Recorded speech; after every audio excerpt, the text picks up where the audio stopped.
morning, everyone. It's Monday, November 7 here in Manila. I'm Karen Davila giving you the head start for the day. Our guest for Hot Copy today. Is it time for the Philippines to consider nuclear energy? What's the importance of the Paris Climate Change Agreement? We have with us, straight from Switzerland, nuclear energy expert, eco-modernist Urs Bolt. He's with us this morning in an exclusive live interview. What's the energy situation in the country, and will nuclear energy give the Philippines what it needs? Joining us on Hot Copy this morning to discuss the impact of the Paris Agreement on climate change, the energy situation in the country, is nuclear energy expert Urs Bolt, straight from Switzerland. Thank you for coming to the show, Urs. Thank you, Karen. Thank you to have me here. I'm really pleased to hopefully have an interesting talk with you this morning. All right, let's start first with the Paris Climate Change Agreement. It started on November 4. The Philippines has not ratified it. How important is it that the Philippines ratifies that? I believe it's important as a more than a symbol than really having an impact yet, because when I look at the energy situation in the Philippines, you have very low energy consumption, still far to go to achieve levels even of your neighboring countries. But I think it's very important that ratifying it means you're also serious into it, and you will be part of this global partnership to agree on it. Yeah. Now, one of the challenges in ratifying that agreement is, in the agreement, the Philippines will have to cut fossil fuel by, I think, 70% come, I think, a certain period in time, I think 2030 or something like that. And given that the Philippines has the highest electricity rates, I think in the region, I'm not sure if in the world, but definitely in the region, I mean, you have experts saying we are not ready to stop using coal. You know what I mean? Coal being the cheapest. Is there another alternative to coal?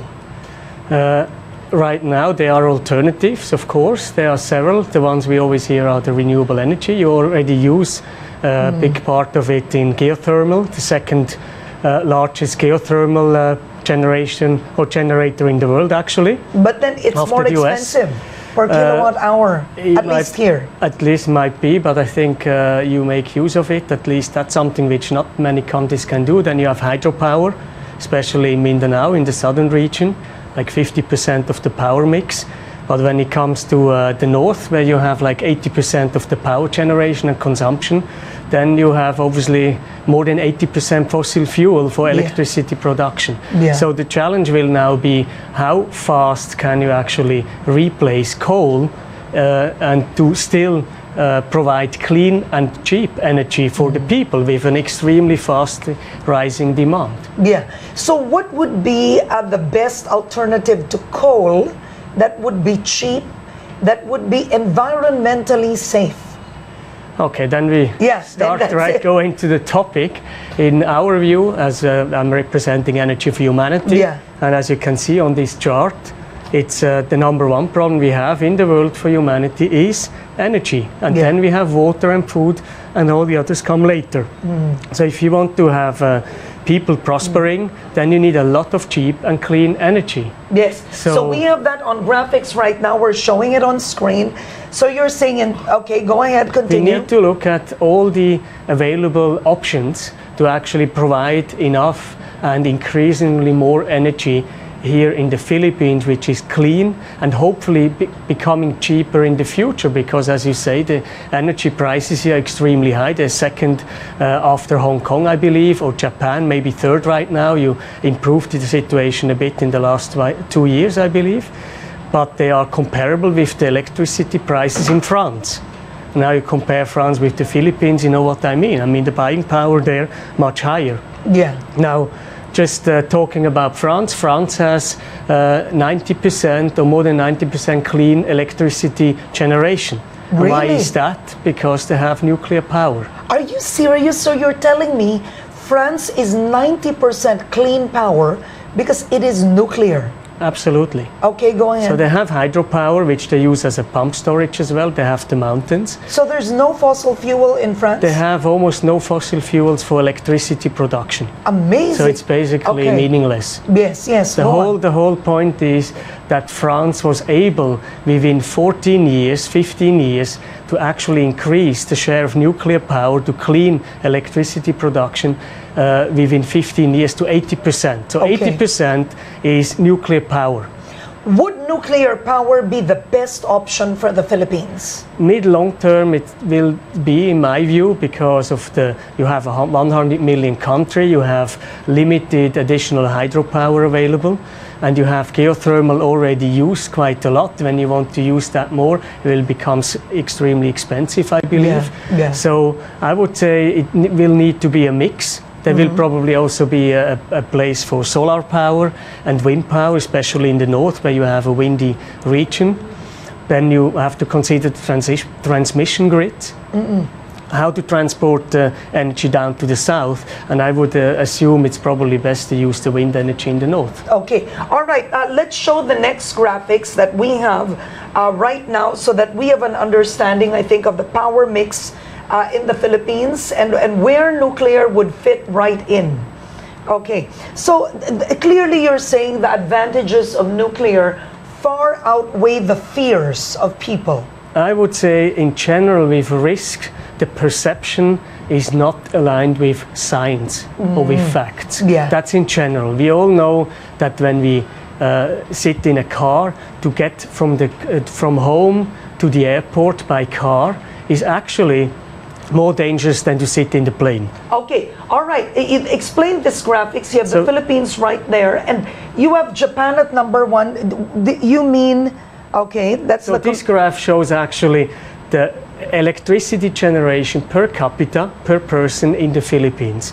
So you see that the Philippines, with not even 800 kilowatt hours per capita, is actually below even India, which was actually shocking to me when I started to deep dive into the facts of the electricity situation here in the Philippines.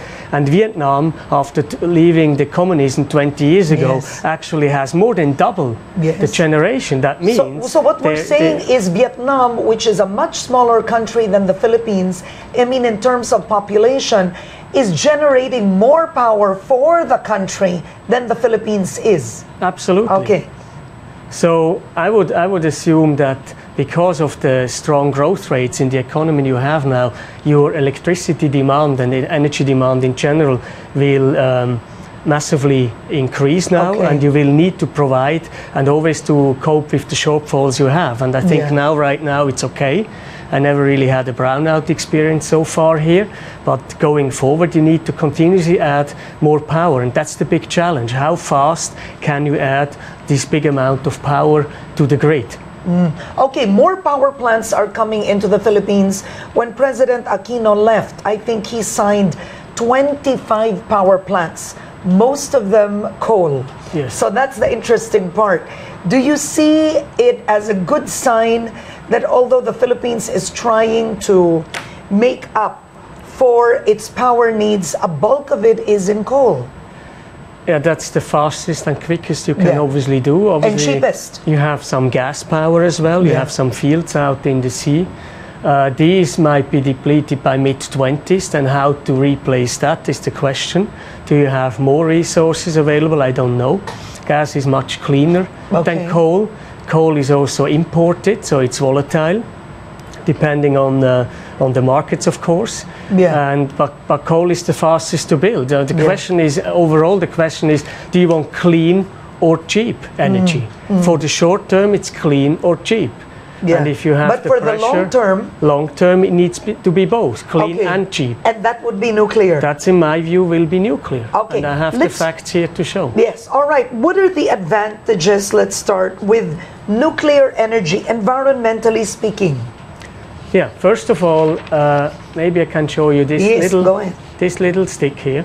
This is not thorium, but I wanted to show you a thorium stick, and it's like, that's the energy for a 4-person household which you need for a year with a modern 4th generation molten salt reactor. Okay. Now then I have this bottle here with a dirty drink in it, just With to soda. exemplify, with soda. Carbonated exactly. drink. Okay. Carbonated drink. So if that would be the coal volume, this would actually just be enough for, you need 20 bottles per day of Coke in this volume compared to this for a year. So add this up, you will have more than 7,000 bottles which you need to actually feed in to burn the coal and to generate electricity. I see. So okay. this is actually called energy density. Yeah. And that's a very important thing to understand in the current discussion. We actually rarely discuss this. When you look at it, when you want to have minimal impact on the environment and for the climate, you actually need energy dense technology, especially in extremely urban areas like here in Manila. Yeah. And nuclear would be extremely dense. It would be extremely dense, or also current technology is already extremely dense. It has a minimal impact. Also regarding the waste maybe, you have this little matchbox here. That's the matchbox which with current technology would actually just produce the high level radioactive waste of one person for 60 years. With nuclear? I can't even give you an example how much you produce with coal. This is the minuscule waste you produce, high-level waste, in 60 years of electricity production, consumption of nuclear power, of current technology. Now, if you use this one here, with this for 1 year, this little welding rod, which would be thoriated in real life, then that would actually be by magnitudes lower. It would be like a fingertip. Yeah. Okay. Now, when you mention nuclear energy, I mean, many Filipinos would say Fukushima. And then, you know, nuclear is out of the question. Okay, Fukushima is obviously was an accident. It was a meltdown of reactors. It was caused by the earthquake. The tsunami flooded the plant. Okay. And then obviously the backup diesel generators couldn't cope with it. They were flooded, so they couldn't cool down anymore. Now, fact is, in Fukushima, no one died of radiation. And this was the wake-up call for many environmentalists, and I know hundreds of them by now, which changed their mind and became pro-nuclear. They say, if you want to cope with environmental issues and the energy challenge we have in the world, not just here, but in many other countries, and you want to protect the climate, you need nuclear as a mix. Even the International Panel of Climate Change is very clear in that sense. They say nuclear has to play a part, can play a part. It always depends on the specific situation per country. All right, have you visited the Bataan nuclear power plant? Unfortunately, I wasn't able yet to get there, but I will be back end of January and I will certainly visit it. Okay, the reason I'm asking you this is the Bataan nuclear power plant, which the Filipino people have been paying for so long, but I think the Filipino people have finished paying for it, but it's a white elephant. It's never been used. I think it's been there more than 30 years. Can it still be used today? It could certainly still be used. There's an example in Wattsbar in the States where they actually also had a long delay, decades, and they went live this summer. So it is possible. It is a technology which is proven. It has a very good track record. It's a pressurized water reactor, by the way, for those who are following the reactor technologies. And it could go online, obviously, with just adding now the last final bits. The question is, do you want this technology now, or you want to go for newer technologies, let's say third generation? This is second generation. I see. And the BMPP. The BMPP, is second generation. And it's basically almost finished, but it never went online. Yeah. So the third generation would be cheaper than running the second? It should be cheaper, especially given now the scale which some countries like South Korea, China, and also Russia have in building new reactors so fast and quickly. There's well, at least fear here in the Philippines when it comes to nuclear energy, but there are 440 nuclear reactors all over the world. That's correct. And I'm correct? Yes. And what are the accident rates of the 440? The accident rate is, I would say, across all industries, including chemical plants, whatever you look at, is absolutely phenomenal. None. There's basically in the whole West, with the exclusion of Russia, which is obviously not counted to the West, zero death from radiation, from civil use of nuclear energy. Okay. In 60 years. So nuclear energy have advantages of its low pollution.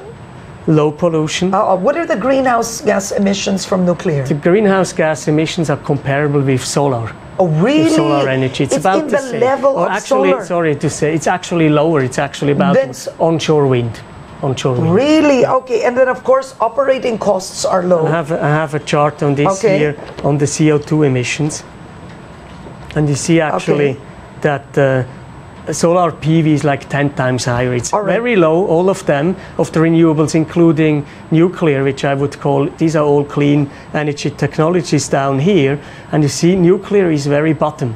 And these are credible sources for nuclear, includes everything from building, production, until to decommission the whole plant. Okay. Now, President Duterte has said that we may not see nuclear energy during his term. Of course, he wants a lot of studies. He wants it, he wants it carefully planned. He's, of course, cautious about disasters. Do you think he's well informed? I think it's very important, as he said, you need to study it well. You need to understand all the facts. I think we can do some more there. I would say, I hope my talk this morning will help. Open. The Energy Secretary in September, when he was in Bataan and I heard the press conference, he was open to it and he was absolutely right. Nuclear energy in the Philippines will be the cheapest source of energy. It's very clear in a deregulated market with basically no subsidies. Then nuclear energy, because of its high power density, including all the security measures, it make it costly to build it.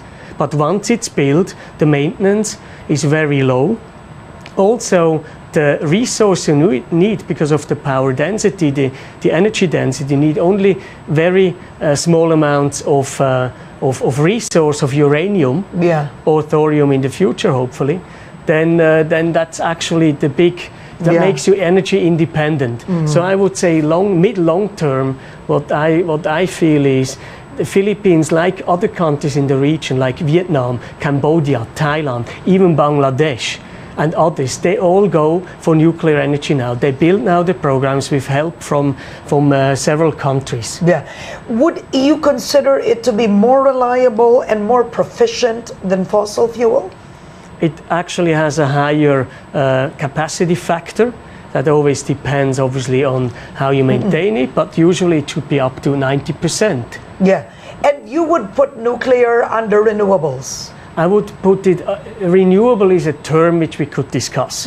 There's actually no such thing than renewable, because you always, the sun will, in a billions of years also, basically not exist anymore. But let's call it clean tech.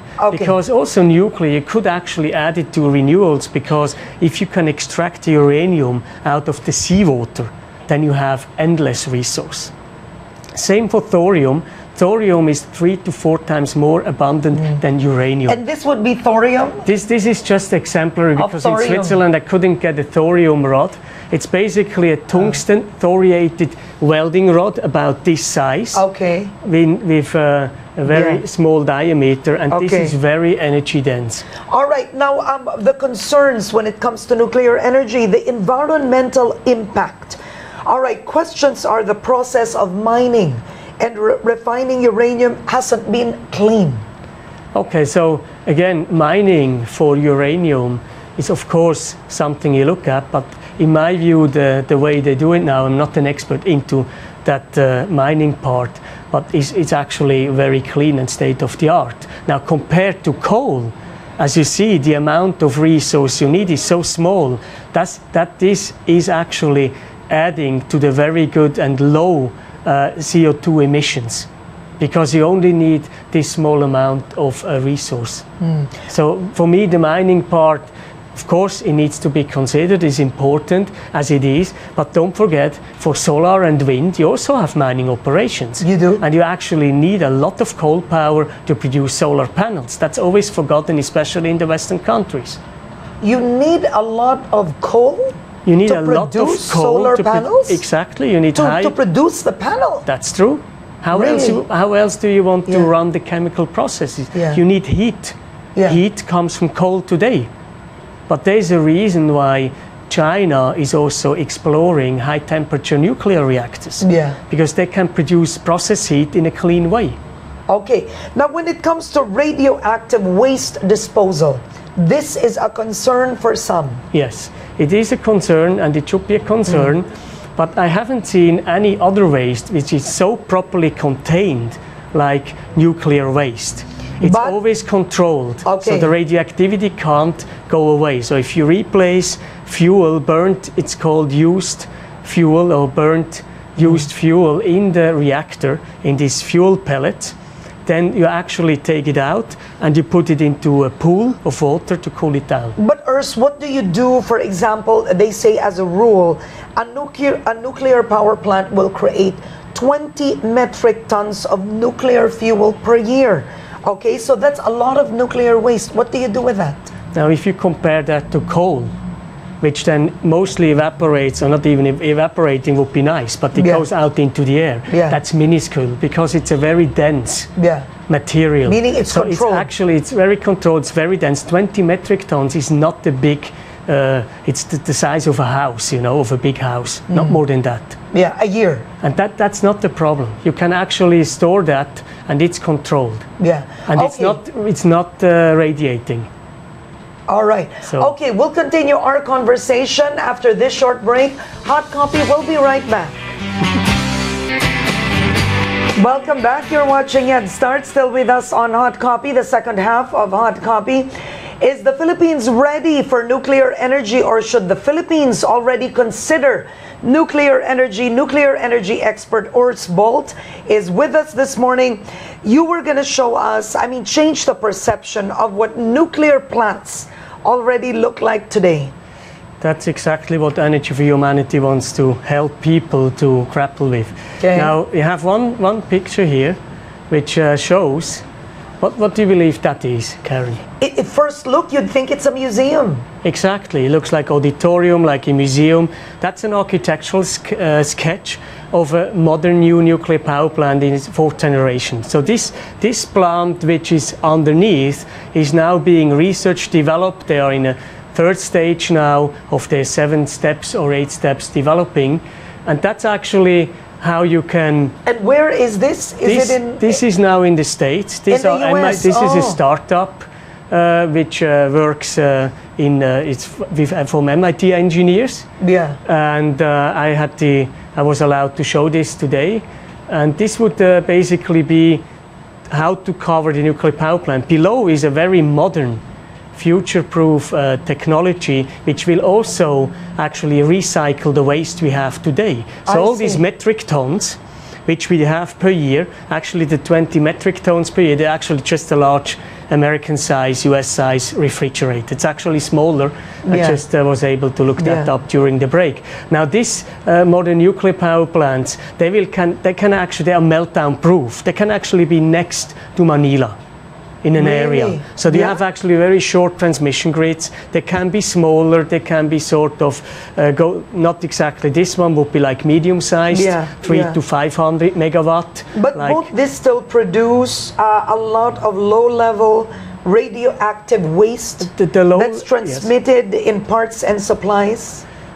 No, actually, this would be even more energy efficient than the ones we have today. So actually, the current technology we have today uses only 4% of the fuel you give in. So 96% is actually taken out. Okay. But why is radioactive today is because it's still full of Yeah. energy. The new reactor technology will use up to 98%. Now, Urs, what about, let's face it, nuclear accidents recently in Asia, you have Fukushima, but no one would ever forget Chernobyl. Of course, Chernobyl should never be forgotten, of course. No. But you see, what guarantees, us that something of that magnitude will not happen again?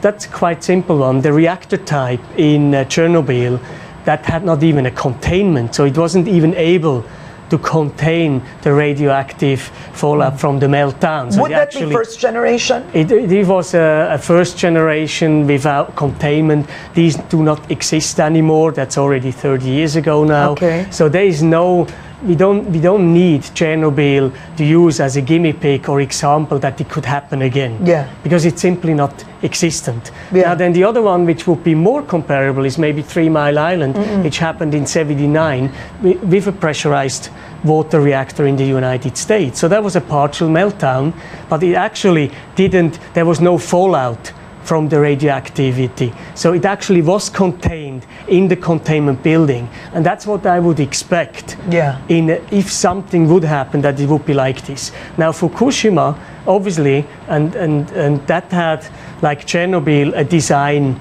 error. The problem was that the wall, which should actually hold back the water, wasn't high enough. And then it was flooded, and then the backup diesel generators didn't have filter systems which avoided the water to come in. So they went down. Now 10 miles north of Fukushima, you have similar power plants, and they didn't have this issue. They had high enough volts, they had the backup, they were able to control it, to run down the reactors in a controlled way. Okay, all right. And when it comes to land use, I mean, this is an example in the UK. You're saying that whether it's solar or wind, it just uses more land. It uses much more land. As you can see, the Hinkley power plant, the highly debated power plant project in the UK, it's actually that size here. It's basically your little finger's tip, the size. And if you use solar panels, of course you can use the roofs, etc. That uses like 250 times more space. And then wind is even worse because you have minimal distance between the wind power plants, and that means 500 times more land used, and that doesn't even provide you the continuous 24/7 power you actually need in a country like the Philippines.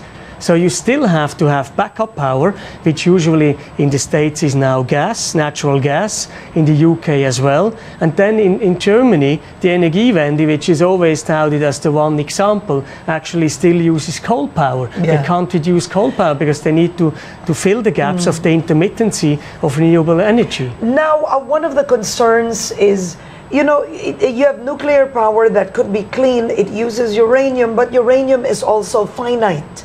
I mean, the supply of uranium is not limitless. That's true, so what basically do you do? for all resources. Yes. Now, if you have uranium like the ones which is now stored safely and would use that 270,000 metric tons, which was all generated in the States, that would be enough to power the world for 72 years. So if you would actually use these new modern power plants, which will go online hopefully by end of the 2020s, 2030s, so they've collected, then you can use that. But they've collected uranium that's good for 76 years? It's the burnt fuel, which you actually have to store controllably. As you say, it's very safe. And it's in intermediary storage before it goes to the terminal storage. Actually, the terminal storage is not really needed in that way anymore, because we'll recycle this, because it's radioactive, because it's full of energy. I see. Okay. Now, high cost. I mean, one of the issues is the nuclear business, they say, I mean, let waste cool for a considerable length of time. Is this a genuine concern? That's important. No, it's not a concern. That's the way you do it. You let it in these water pools for 5 to 10 years. And the pools are actually very good shield to cause any harm. What about the safety? I mean, look at that. In Hinkley, this is under protest.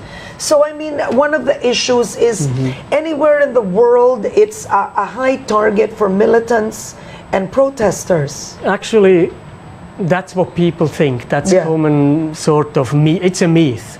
Because if you really want to harm a country, then you probably better target a football stadium or let's say an area or an event where you actually see the concentration of people you want to hit the country, like it happened in Paris. A nuclear power plant can't explode, it's not a bomb. and they have very thick walls. Yeah, so you it need can't to explode. really target Yeah. that they're actually very, very safely built. Yeah. All right, Urs, how many days are you in the Philippines? And I think you should explain. You are not a lobbyist. You are not with the power sector. You are clearly an advocate. Absolutely. Energy for Humanity is industry independent, is privately sourced, and not affiliated to any of the companies or power companies or nuclear technology companies. Are you planning to meet with any of the senators, any of the officials in the Philippines? I would love to meet. I would love to meet and have an open exchange and help to open minds and maybe just also have a critical debate. I'm happy to meet with any opponents or people considering it and just feeling insecure, how to proceed, how to do. We definitely, I would suggest you need to at least elaborate a roadmap how to build and how to achieve a clean and cheap Philippine energy future. And you believe, you know, the Philippines has one of the strictest, clean air laws. The Clean Air Act in the Philippines has been lauded by no less than the United Nations. Would you say that nuclear energy will not go against the Clean Air Act? Absolutely not. No. It will actually help. Yeah. So I mean, the air out here is, you know, I'm coming from Switzerland. We have the clear air from the Alps, and we have a power mix which is 40% nuclear, almost 60% hydropower, and this was the reason why we didn't build in the 60s the coal power plants. We went for nuclear. We combined it with pump storage from hydro, and we have the perfect mix. Yeah. Now, if you follow politics now, we have a bit of a debate. We have a referendum going, a people's initiative, which actually wants to immediately exit nuclear energy. It would be the wrong way around. It doesn't follow global trends. Yes, okay. All right, last words. Clearly in the Philippines, the challenge is in the mind. The challenge is in the mind. It's in the mind. And the challenge, I think it's a challenge you have to meet and to debate and to, at the end, come up with a proper solution. What would be a good energy mix for the Philippines? I would say it's a mix where you look at the complete energy mix, not just electricity, but first start with electricity, reduce coal power as much as you can, start implementing nuclear power plants as soon as you can. If that's going to be Bataan or not is a question, but that one could probably run by early 20s if you start now. Yeah. And then you also need the regulation in place, but mid-20s you should already have third generations in place, because in China they build nuclear power plants below 5 years. Wow. And they scale, so they go out now. They have already like 35 reactors online, and every month there's a new reactor going online. South Korea, same track record. They built 8 gigawatt for the United Arab Emirates in rocket speed. So clearly it's the Philippines. Yeah.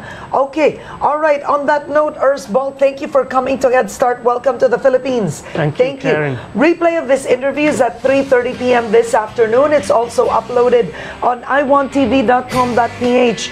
I'm Karen Davila. Thank you for watching. That's Head Start today. Up next is Market Edge.